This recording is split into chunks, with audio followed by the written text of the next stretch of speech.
but I also think that it's interesting the double standard that has existed for so long when it comes to, you have these sources over and over again who have been briefed by the FBI that say, I was briefed, there's nothing there. You have Clapper saying, quote, not that I'm aware of. And yet we still have these stories over and over again citing anonymous sources.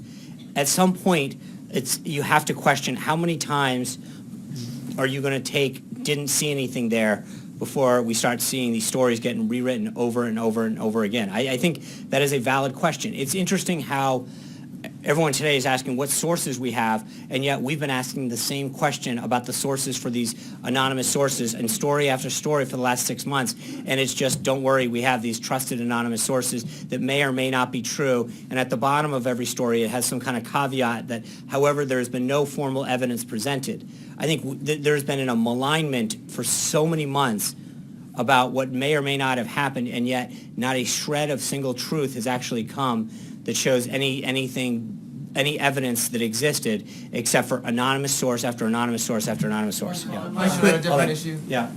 What's the White House's reaction to North Korea firing 4 ballistic missiles into the sea off of Japan?